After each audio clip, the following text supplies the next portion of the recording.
வணக்கம் நண்பர்களே. சனாதன தர்மத்தை நம்பும் மக்கள் பல்வேறு தெய்வங்களை வழிபடுகிறார்கள். புராணங்களில் 33 கோடி தெய்வங்கள் உள்ளதாக கூறப்பட்டுள்ளது. ஆனால் நம்மில் பலர் சில முக்கிய தெய்வங்களை முழு மனதுடன் பூஜை செய்து வருகிறோம். இந்த பூஜையில் தீபம், தூபம், நைவேத்தியம் போன்றவை முக்கியமானவை என்றாலும் மலர்கள் மிகவும் முக்கியமான இடத்தை பெறுகின்றன. மலர்கள் என்பது இயற்கை நமக்கு கொடுத்த அழகான வரம். அவற்றின் மனமும் நிறமும் தூய்மையும் பூஜையில் சமர்ப்பிக்கும் போது பக்தியின் அடையாளமாக கருதப்படுகிறது. ஆனால் பூஜையில் மலர் சமர்ப்பிக்கும் போது சில விதிமுறைகள் இருக்கின்றன. ஒவ்வொரு தெய்வத்திற்கும் பிடித்த மலர்கள் வேறுபடும். சில மலர்கள் அந்த தெய்வங்களுக்கு மிகவும் பிரியமானவை. அதே நேரத்தில் சில மலர்களை அந்த தெய்வங்களுக்கு ஒருபோதும் சமர்ப்பிக்க வேண்டாம் என்றும் சொல்லப்பட்டுள்ளது. நாம் அறியாமல் தவறான மலர்களை சமர்ப்பித்தால் சில சமயம் பூஜையின் முழு பலனும் கிடைக்காமல் போகலாம் என்று சாஸ்திரங்கள் எச்சரிக்கின்றன. அதனால் கடவுளை மகிழ்விக்க அவர்களுக்கு பிடித்த மலர்களை சமர்ப்பிப்பது மிகவும் முக்கியம். சுத்தமான மனத்துடன் உண்மையான பக்தியுடன் மலர்களை சமர்ப்பித்தால் கடவுளின் அருளும் ஆசீர்வாதமும் எளிதாக கிடைக்கும் என்று நம்பப்படுகிறது. அதனால இந்த வீடியோல ஒவ்வொரு தெய்வத்திற்கும் பிடித்த மலர்கள் மற்றும் சமர்ப்பிக்க கூடாத மலர்கள் யாவை என்னென்ன என்பதை விரிவாக பார்க்கலாம். அதனால் வீடியோவை ஸ்கிப் பண்ணாம முழுமையாக கடைசி வரைக்கும் பாருங்க. முதல்ல நம்ம என்ன தெய்வம் பார்க்க போறோம் அப்படின்னா, முதல் தெய்வம் முழுமுதற் கடவுள் விநாயகர். எந்த நல்ல காரியமும் திட்டமும் தொடங்கும் முன் முதலில் நினைக்கப்படுபவர் விநாயகர் பகவான். அவர் முழுமையான முறையில் தடைகள் நீக்கும் முயற்சிகளில் வெற்றி தரும் தெய்வம் என்பதால் வெற்றி பெறும் முயற்சிகளில் அவரை முதலில் நினைத்து பூஜை செய்வது மிகவும் முக்கியம். விநாயகருக்கு பிடித்த மலர்கள் என்னவென்றால் அருகம்புல். வீட்டில் அமைதி, வளம், சக்தியை தரும் புதிதாக வெட்டப்பட்ட சுத்தமான அருகம்புல்லை பயன்படுத்த வேண்டும். அடுத்ததாக அரளி. அரளிப்பூ மன அமைதிக்கும் நல்ல வாய்ப்புகளுக்கும் உதவும். அரளியை பூஜையில் சேர்ப்பதால் வெற்றிக்கான வழி திறக்கும் என்று கூறப்படுகிறது. சிவப்பு மலர்கள் துணிச்சல், சக்தி மற்றும் முயற்சியில் வெற்றி கிடைக்கும். சிவப்பு ரோஜா அல்லது பிற சிவப்பு மலர்கள் முயற்சியை நேர்த்தியாக நிறைவேற்ற உதவும். கேண்டி பூ மஞ்சள் மற்றும் ஆரஞ்சு நிறங்களில் இருக்கும் சுபமான மலர். இந்த மலரை பூஜையில் சமர்ப்பித்தால் நல்ல ஆற்றல், அதிர்ஷ்டம் மற்றும் முன்னேற்றம் கிடைக்கும் என்று ஆன்மீக மரபுகள் கூறுகின்றன. விநாயகருக்கு சமர்ப்பிக்க கூடாத, அதாவது போடக்கூடாத மலர்கள் என்னவென்றால் துளசி. விநாயகருக்கு ஒருபோதும் சமர்ப்பிக்க கூடாது என்று புராணங்களில் சொல்லப்பட்டுள்ளது. துளசி மலர் விஷ்ணு மற்றும் கிருஷ்ணருக்கு பிரியமானது. அதனால் துளசி விநாயகருக்கு பொருத்தமில்லை. தவறாக பூஜையில் பயன்படுத்தினால் பூஜையின் முழு பலனும் கிடைக்காமல் போகும் என்று புராணங்களில் குறிப்பிடப்பட்டுள்ளது. இரண்டாவது சரஸ்வதி தேவி. சரஸ்வதி தேவி என்பவள் கல்வி, அறிவு, கலை, இசை மற்றும் ஞானத்தின் தேவியாகும். மனிதனுடைய அறிவை வளர்க்கவும், கல்வி மற்றும் கலைகளில் திறமை பெறவும், மனதை தூய்மையாக்கவும் அவர் வழிகாட்டுவார். படிப்பில் வெற்றி பெற வேண்டும், தேர்வுகளில் சாதனை காண வேண்டும், பாடசாலைகளிலும் கலைகளிலும் திறமை வெளிப்பட வேண்டும் என நினைக்கும் அனைவரும் அவர் அருளை பெற தமது மனதை சிறப்பாக சுத்தப்படுத்தி வணங்குகிறார்கள்.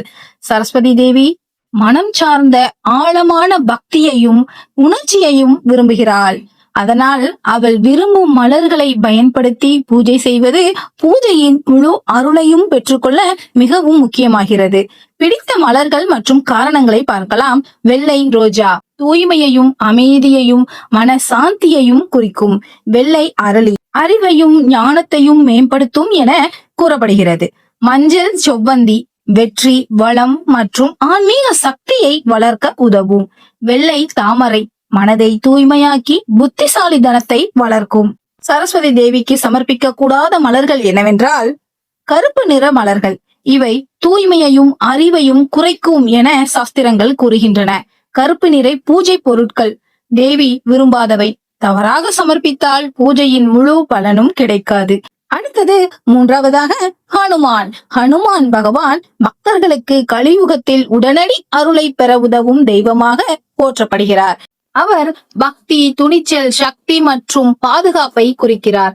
மனதில் வலிமை, ஆற்றல், அன்பு, கடமை உணர்வு ஆகியவை வளர வேண்டும் என்றால் ஹனுமனை முழு மனதுடன் வணங்க வேண்டும். பாரம்பரியம் படி எந்த பிரச்சனைகள், தடைகள், பயங்கள் இருந்தாலும் ஹனுமனை வழிபட்டால் அவற்றை ஹனுமன் நீக்குவார் என்று நம்பப்படுகிறது. அவரை மகிழ்விக்க அவருக்கு பிடித்த மலர்களை பயன்படுத்துவது மிகவும் முக்கியம். பிடித்த மலர்கள் என்னவென்றால் செம்மஞ்சள் ரோஜா சக்தி மற்றும் ஆர்வத்தை ஊக்குவிக்கும். செம்மஞ்சள் செவ்வந்தி மனதை தூய்மையாக்கி ஆற்றலை அதிகரிக்கும். சிவப்பு செம்பருத்தி துணிச்சல், பக்தி மற்றும் வலிமையை குறிக்கும். போடக்கூடாத மலர்கள் என்னவென்றால் துளசி ஹனுமன் பகவானுக்கு ஒருபோதும் சமர்ப்பிக்க கூடாது. தாமரை அவருக்கு பொருத்தமில்லை. இதை பூஜையில் சமர்ப்பித்தால் முழு பலனும் பெற முடியாது. 4வது விஷ்ணு பகவான் உலகத்தை பாதுகாத்து நீதியை நிலைநாட்டும் பரமாத்மா. அவர் பரலோகத்திலும் பூமியிலும் சரியான ஒழுங்கை வலுப்படுத்தும் தெய்வமாக மதிப்பு பெற்றவர். அவர் பக்தர்களுக்கு வளம், செல்வம், பாதுகாப்பு மற்றும் ஆன்மீக சக்தியை அருளும் தெய்வமாகும். வாழ்க்கையில் நன்மை, செழிப்பு, மன அமைதி வேண்டும் என நினைக்கும் அனைவரும் இவரை மனம் நிறைந்த பக்தியுடன் வணங்குவார்கள். விஷ்ணுவை மகிழ்விக்க அவர் விரும்பும் மலர்களை மட்டுமே பயன்படுத்துவது முக்கியம். அது பக்தியின் உண்மை அர்த்தத்தையும் பூஜையின் முழு பலனையும் கொண்டு வரும். பிடித்த மலர்கள் என்னவென்றால் வெள்ளை மலர்கள் தூய்மையையும் ஆன்மீக சக்தியையும் குறிக்கும். துளசி இலை மற்றும் மலர்கள் விஷ்ணுவின் மிகவும் பிரியமானவை. வீட்டிலும் கோவிலிலும் அடிக்கடி பயன்படுத்தப்படுகின்றன. மல்லிகை சாந்தியையும் நெறியையும் குறிக்கும். செண்பகப்பூ ஆன்மீக சக்தி, பூஜை, அழகு மற்றும் மன அமைதியை அதிகரிக்கும். தாமரை பக்தியின் தூய்மையையும் ஆன்மீக உயர்வையும் குறிக்கும். அரளிப்பூ செல்வம், அமைதி மற்றும் ஆன்மீக சக்தியை தரும். விஷ்ணுவுக்கு மிகவும் பிடித்தது. போடக்கூடாத மலர்கள் என்னவென்றால் அரிசி, ஆஷதம், ஊமத்தப்பூ போன்ற பொருட்கள், அதாவது மலர்கள் அல்லாதவையாக கருதப்படுகிறது. துளசி இலை தவிர எந்த பிற கலந்த பொருட்களும் விஷ்ணுவுக்கு சரியாக அமைவதில்லை.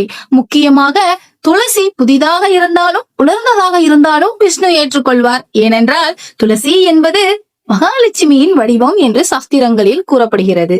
அடுத்ததாக மகாலட்சுமி லட்சுமி தேவி செல்வம், சந்தோஷம், வளம் மற்றும் செழிப்பை அருளும் தேவி. இவர் வீட்டிலும் மனதிலும் நன்மை, ஒழுக்கம் மற்றும் மகிழ்ச்சியை நிலைநாட்டுகிறார். பக்தர்கள் எந்த நேரத்திலும் லட்சுமியை மனம் நிறைந்த பக்தியுடன் வணங்கி அவரது விருப்பமான மலர்களை சமர்ப்பிப்பதால் வீட்டில் செல்வம், அமைதி, நல்ல பெயர் மற்றும் ஆசீர்வாதத்தை பெற முடியும். லட்சுமி தேவி மிகவும் பரிபூர்ணமான தூய்மையையும் அழகையும் விரும்புகிறாள். அதனால் அவள் விரும்பும் மலர்களை மட்டும் பயன்படுத்துவது முக்கியமாகிறது. பிடித்த மலர்கள் என்னவென்றால் தாமரை தூய்மையையும் ஆன்மீக உயர்வையும் குறிக்கும். லக்ஷ்மியின் மிகவும் பிரியமான மலராகும். அடுத்ததாக மஞ்சள் மலர்கள் சந்தோஷம், செழிப்பு மற்றும் வளத்தை குறிக்கும். சிவப்பு செம்பருத்தி செல்வம் மற்றும் சக்தியை அதிகரிக்கும். லக்ஷ்மி தேவியை மகிழ்விக்கும். அடுத்ததாக சிவப்பு ரோஜா ஆன்மீக சக்தி மற்றும் அழகை குறிக்கும். போடக்கூடாத, அதாவது சமர்ப்பிக்க கூடாத மலர்கள் என்னவென்றால் துளசி லட்சுமிக்கு சமர்ப்பிக்க கூடாது. அது விஷ்ணு மற்றும் கிருஷ்ணருக்கு மட்டுமே பிரியமானது. ஆனால் லட்சுமிக்கு பொருத்தமில்லை. வெள்ளை மலர்களுடன் கூடிய கலந்த கதம்பம் மலர்கள் லட்சுமி விரும்பாத கலவை. பூஜையின் முழு பலனும் பெற முடியாது. 6வதாக சிவபெருமான் தேவாதி தெய்வமாக போற்றப்படும் பரமசிவன். சிவபெருமான் ஆன்மீக சக்தியின் மிக உயர்ந்த வடிவமாக உலகத்தை பாதுகாக்கும், தீமைகளை ஒழிக்கும், பக்தர்களுக்கு ஆறுதல் தரும் தெய்வமாக மதிக்கப்படுகிறார். அவர் மிகவும் எளிமையானவர். அவரை மகிழ்விக்க பெரும் அலங்காரங்களோ விலை உயர்ந்த பொருட்களோ தேவையில்லை. உண்மையான பக்தியும் சுத்தமான மனமும் இருந்தால் போதும் என்று சாஸ்திரங்கள் கூறுகின்றன. அதனால்தான் கோவில்களிலும் வீடுகளிலும் தினசரி சிவ பூஜையில் எளிதில் கிடைக்கும் மலர்களையும் புனிதமான பொருட்களையும் பயன்படுத்தும் மரபு உள்ளது. இயற்கையாக கிடைக்கும் மலர்களுக்கும் புனிதமான இலைகளுக்கும் முக்கிய இடம் அளிக்கப்படுகிறது. அவருக்கு பிடித்தவை என்னவென்றால் வில்வ இலை சிவபெருமானுக்கு மிகவும் பிரியமானது. சிவ பூஜையில் முக்கியமான இடம் பெறுகிறது. அடுத்ததாக ஊமத்தம் பூ சிவபெருமானுக்கு மிகவும் பிரியமான மலர்களில் ஒன்றாகும். அது மன அமைதியையும் பக்தியையும் அதிகரிக்கும். பவளமல்லி மலர் பக்தியையும் ஆன்மீக சக்தியையும் குறிக்கும். அரளி மலர் சிவபூஜையிலும் கோவில்களிலும் பயன்படுத்தப்படும் முக்கியமான மலராகும். காட்டுப்பூக்கள் இயற்கையாக வளரும் மலர்களும் சிவபெருமானுக்கு சமர்ப்பிக்கப்படுகின்றன. நாகபுஷ்பம் புனிதமாக கருதப்படும் மலர், சிவ பூஜையில் பயன்படுத்தலாம்.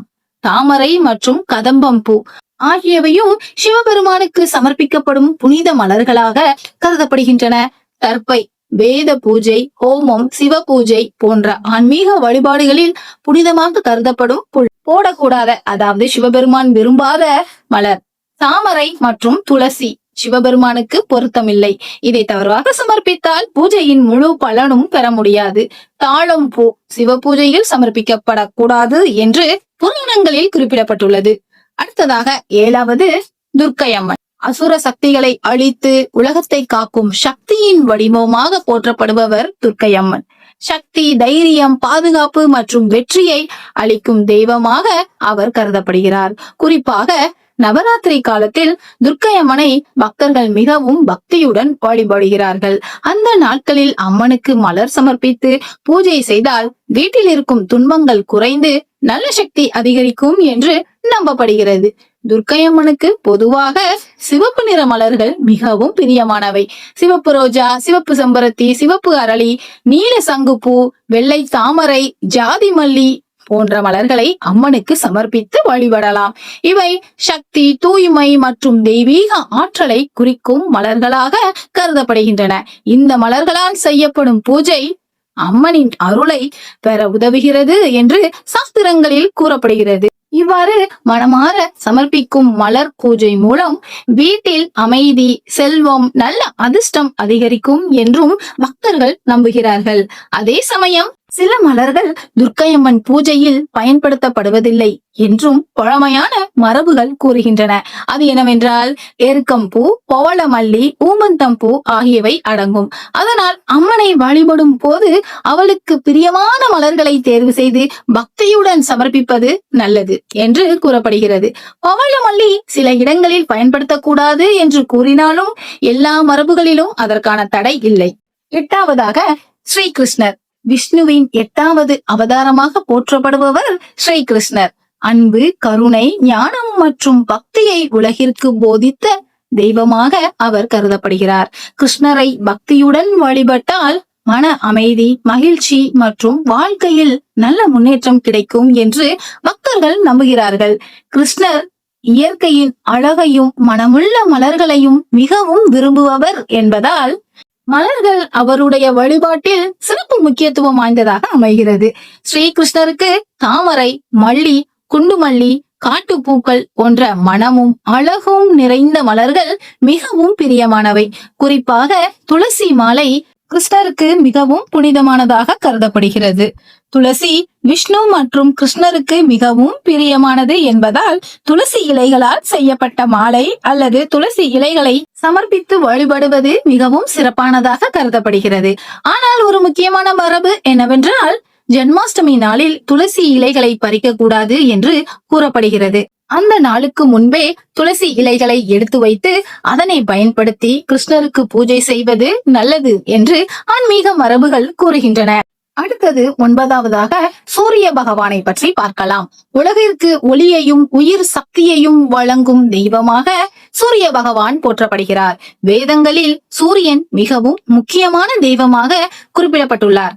தினமும் சூரியனை வழிபடுவது உடலுக்கும் மனதுக்கும் நல்ல சக்தியை அளிக்கும் என்று ஆன்மீக மரபுகள் கூறுகின்றன. சூரிய பகவானை பக்தியுடன் வழிபட்டால் ஆரோக்கியம், நல்ல புகழ், செல்வம் மற்றும் நல்ல அதிர்ஷ்டம் கிடைக்கும் என்று புராணங்களிலும் கூறப்பட்டுள்ளது.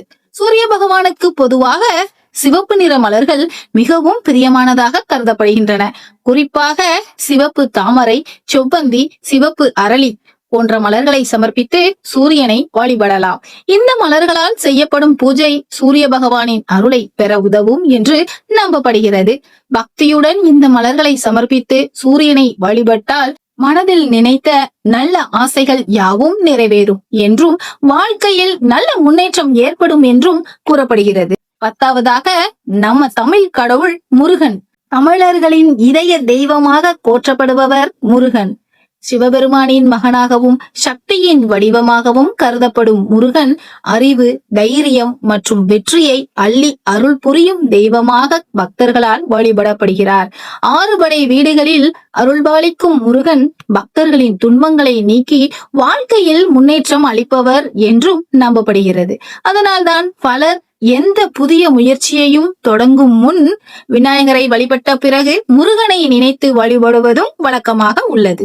முருகனுக்கு மனமும் நிறமும் நிறைந்த மலர்கள் மிகவும் பிரியமானவை என்று கூறப்படுகிறது. குறிப்பாக செவ்வந்தி, செம்பருத்தி, அரளி, செங்காந்தல் பூக்கள் மற்றும் கனகாம்பரம் போன்ற மலர்கள் முருகன் பூஜையில் பொதுவாக பயன்படுத்தப்படுகின்றன.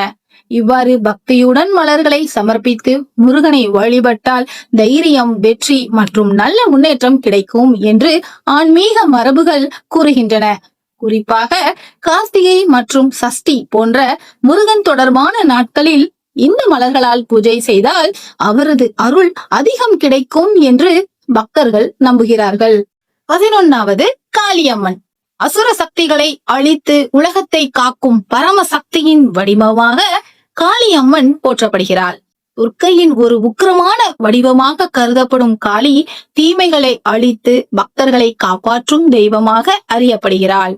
பயம், தடைகள் மற்றும் எதிர்மறை சக்திகளை நீக்கி தைரியத்தையும் பாதுகாப்பையும் அளிப்பவள் என்று பக்தர்கள் நம்புகிறார்கள். அதனால்தான் பலர் வாழ்க்கையில் பெரிய பிரச்சனைகள் ஏற்பட்ட போதும் காளியம்மனை பக்தியுடன் வழிபடுகிறார்கள். காளியம்மனுக்கு பொதுவாக சிவப்பு நிற மலர்கள் தான் மிகவும் பிரியமானவை என்று கூறப்படுகிறது. குறிப்பாக சிவப்பு செம்பருத்தி, சிவப்பு ரோஜா, சிவப்பு அரளி போன்ற மலர்களை சமர்ப்பித்து காளியம்மனை வழிபடலாம். இந்த மலர்கள் சக்தி, வீரியம் மற்றும் தெய்வீக ஆற்றலை குறிக்கும் என்பதால் அம்மன் பூஜையில் முக்கியமாக பயன்படுத்தப்படுகின்றன. இவ்வாறு பக்தியுடன் இந்த மலர்களை சமர்ப்பித்து காளி அம்மனை வழிபட்டால் துன்பங்கள் குறைந்து வாழ்க்கையில் தைரியம் மற்றும் பாதுகாப்பு அதிகரிக்கும் என்று ஆன்மீக மரபுகள் கூறுகின்றன. 12வது வராகி அம்மனை பற்றி பார்க்கலாம். அஷ்டமாத்திரிகைகளில் மிகவும் சக்தி வாய்ந்த தெய்வமாக போற்றப்படுபவள் வராகி அம்மன். விஷ்ணுவின் வராக அவதாரத்தின் சக்தி வடிவமாக கருதப்படும் இந்த தெய்வம் பக்தர்களுக்கு பாதுகாப்பையும் வெற்றியையும் அளிப்பவள் என்று நம்பப்படுகிறது. வராகியம்மன் குறிப்பாக இரவு பூஜைகளில் வழிபடப்படும் தெய்வமாகவும் தீய சக்திகள் மற்றும் எதிர்மறை ஆற்றல்களை அழிக்கும் சக்தி கொண்டவளாகவும் ஆன்மீக மரபுகளில் கூறப்படுகிறது. பலர் வாழ்க்கையில் வரும் தடைகள், எதிரிகள் மற்றும் பிரச்சனைகள் நீங்க வராகி அம்மனை பக்தியுடன் வழிபடுகின்றனர். வராகி அம்மனுக்கு பொதுவாக சிவப்பு மற்றும் மஞ்சள் நிற மலர்கள் மிகவும் பிரியமானவை என்று கூறப்படுகிறது. குறிப்பாக சிவப்பு செம்பருத்தி, சிவப்பு ரோஜா, செவ்வந்தி, அரளி போன்ற மலர்களை சமர்ப்பித்து வழிபடலாம். இந்த மலர்கள் சக்தி மற்றும் தெய்வீக ஆற்றலை குறிக்கும் என்பதால் வராகி பூஜையில் முக்கியமாக பயன்படுத்தப்படுகின்றன. இவ்வாறு பக்தியுடன் இந்த மலர்களை சமர்ப்பித்து வராகி அம்மனை வழிபட்டால் வாழ்க்கையில் இருக்கும் தடைகள் குறைந்து பாதுகாப்பும் நல்ல முன்னேற்றமும் கிடைக்கும் என்று ஆன்மீக மரபுகள் கூறுகின்றன. அடுத்தது 13வதாக சபரிமலை ஐயப்பன். சிவபெருமான் மற்றும் மோகினி வடிவில் வந்த விஷ்ணுவின் மகனாக போற்றப்படுபவர் ஸ்ரீ ஐயப்பன்.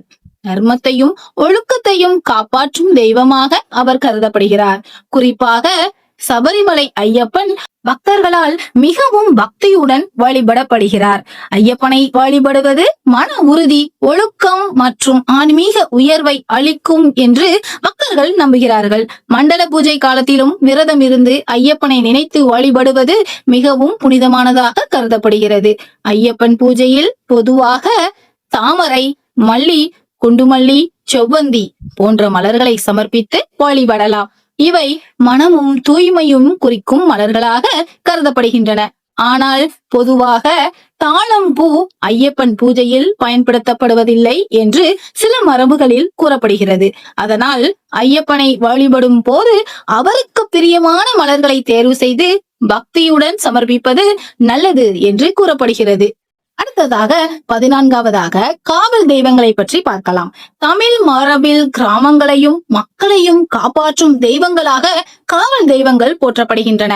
அதில் முக்கியமாக கருப்பசாமி, ஐயனார், முனீஸ்வரன் போன்ற தெய்வங்கள் அடங்குகின்றன. இவர்கள் கிராம எல்லைகளையும் மக்களின் வாழ்க்கையையும் காக்கும் தெய்வங்களாக நம்பப்படுகின்றனர். தீய சக்திகள், அநீதி மற்றும் எதிர்மறை ஆற்றல்களிலிருந்து பாதுகாப்பு தரும் சக்தி கொண்டவர்களாக இந்த தெய்வங்கள் வழிபடப்படுகின்றன. அதனால் பல கிராமங்களில் காவல் தெய்வங்களுக்குன்னு தனி கோவில்கள் அமைத்து மக்கள் பக்தியுடன் பூஜை செய்து வருகிறார்கள். காவல் தெய்வங்களுக்கு பொதுவாகவே எளிமையான மற்றும் இயற்கையான மலர்கள் தான் சமர்ப்பிக்கப்படுகின்றன.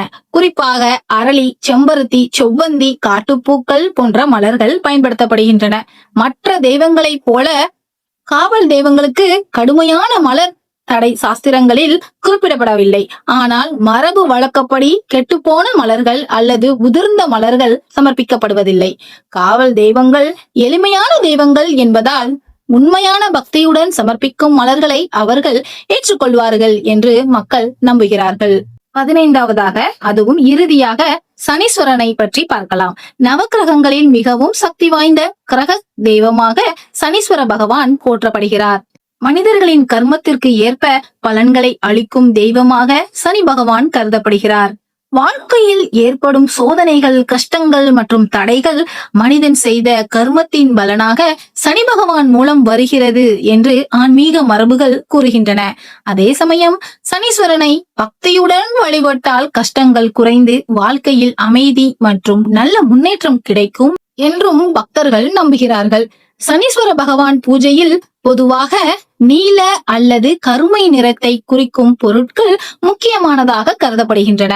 மலர்களில் நீல சங்குப்பூ மற்றும் சில மரபுகளில் கருங்குவளை அல்லது நீல தாமரை சமர்ப்பிக்கப்படுகின்றன. இத்துடன் கருப்பு எள் சனி பகவான் பூஜையில் மிகவும் முக்கியமானதாக கருதப்படுகிறது. பல இடங்களில் சனி பகவானுக்கு எள்ளு எண்ணெய் தீபம் ஏற்றுவது மற்றும் கருப்பு எள் சமர்ப்பிப்பது மிகவும் புனிதமான வழிபாடாக கருதப்படுகிறது. இவ்வாறு பக்தியுடன் சனீஸ்வரனை வழிபட்டால் சனி தோஷம் குறைந்து வாழ்க்கையில் இருக்கும் தடைகள் மெதுவாக நீங்கும் என்று கூறப்படுகிறது. அதே சமயம் சில மரபுகளில் சிவப்பு நிற மலர்கள் சனீஸ்வரன் பூஜையில் பயன்படுத்தப்படுவதில்லை என்றும் கூறப்படுகிறது. அதனால் சனீஸ்வரனை வழிபடும் போது அவருக்கு பொருத்தமான மலர்களையும் பொருட்களையும் சமர்ப்பித்து பக்தியுடன் பூஜை செய்வது நல்லது என்று ஆன்மீக மரபுகள் கூறுகின்றன. இவ்வாறாக பல தெய்வங்களுக்கு பலவிதமான மலர்கள் பிரியமானதாக ஆன்மீக மரபுகள் கூறுகின்றன. ஒவ்வொரு கடவுளுக்கும் அவரவர் சக்தியையும் தன்மையையும் குறிக்கும் மலர்கள் உள்ளன. அந்த மலர்களை பக்தியுடன் சமர்ப்பித்து பூஜை செய்தால் தெய்வ அருள் முழுமையாகவும் எளிதாகவும் கிடைக்கும் என்று பலரும் நம்புகிறார்கள். ஆனால் எந்த பூஜையிலும் மிகவும் முக்கியமானது என்னவென்றால் நம் மனதின் தூய்மையும் உண்மையான பக்தியும் தான். நல்ல மனதுடன் அன்பும் உண்மையான நம்பிக்கையுடனும் கடவுளை நினைத்து ஒரு மலர் வைத்தாலும் அதையே கடவுள் மகிழ்ச்சியுடன் ஏற்றுக்கொள்வார் என்று ஆன்மீக மரபுகள் கூறுகின்றன. இந்த தகவல் உங்களுக்கு பிடித்திருந்தால் இந்த வீடியோவை லைக் பண்ணுங்கள். இந்த வீடியோவை உங்கள் நண்பர்களுடனும் பகிர்ந்து கொள்ள மறக்காதீர்கள். மேலும் நம்ம சேனலை சப்ஸ்கிரைப் செய்யவும் மறக்காதீர்கள். அதோடு நீங்கள் அதிகமாக பக்தியுடன் வழிபடும் உங்கள் இஷ்ட தெய்வம் யார் என்றும் கமெண்டில் எழுதுங்கள். நன்றி, வணக்கம்.